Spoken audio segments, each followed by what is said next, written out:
Good morning. This is Father Stephen Kelly from St. John's Church in Detroit. We're continuing our series of daily morning meditations where we generally look at one or another of the lessons that are assigned for morning or evening prayer, what is known as the Daily Office Lectionary. Today is Monday. And we're going to take a look at something we haven't done in a couple of days, and that is look at the lesson that's assigned from the Acts of the Apostles. We're already up to chapter number 22, and so we're working our way towards Paul being in Rome to make a testimony.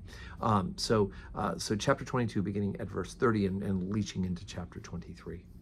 On the morrow, because he would have known the certainty whereof he was accused of the Jews, he loosed him from his bands and commanded the chief priests and all their council to appear, and brought Paul down and set him before them. And Paul, earnestly beholding the council, said, Men and brethren, I have lived in all good conscience before God unto this day. And the high priest Ananias commanded them that stood by to smite him on the mouth. Then said Paul unto him, God shall smite thee, thou whited wall, for thou sittest thou to judge me after the law, and commandest me to be smitten contrary to the law?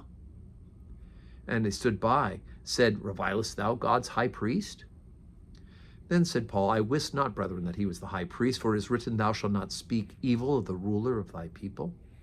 But when Paul perceived that the one part were Sadducees and the other Pharisees, he cried out in the council, Men and brethren, I am a Pharisee, the son of a Pharisee, of the hope of the resurrection of the dead.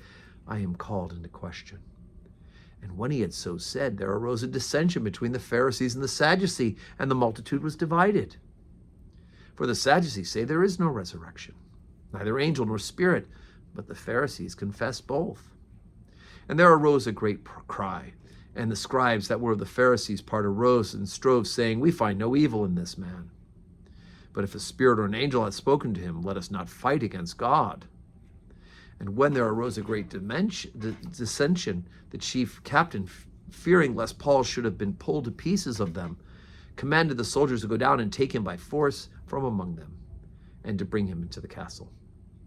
The night following, the Lord stood by him and said, Be of good cheer, Paul.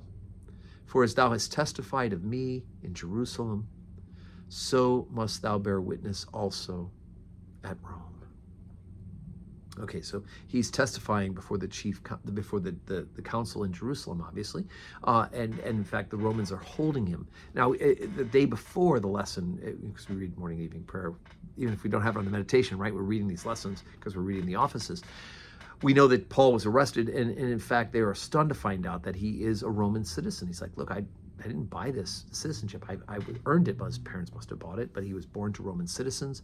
And so he doesn't get all of the smiting and the chains that a normal non-Roman citizen would be entitled to. And so already they're a bit jumpy about the fact that they've arrested a Roman citizen at the accusation of the Jews.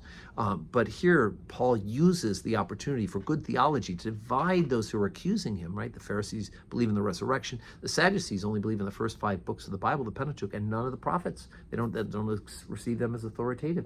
They don't believe in the resurrection of the dead. And so, Paul just says, here's what I believe in the resurrection. I'm a Pharisee, right? Because he believes in the resurrection of Jesus Christ ultimately. And that's his witness and testimony. But God is using this to bring Paul to Rome. And that's the ultimate goal, is to get Paul to Rome to make this testimony to the people in Rome, the Christian community there. And ultimately it'll be there that Paul will witness even to the point of giving his own life. So today's Monday, and we have a Makeup Tiger baseball game. So because of the confusion in the neighborhood today, we won't have our regular 12:15 service. That'll resume tomorrow. But we're going to pray. We're going to pray for each other, and we're going to ask God to bless each other. And then tomorrow we'll gather for Holy Communion. But may your Monday be full of blessings.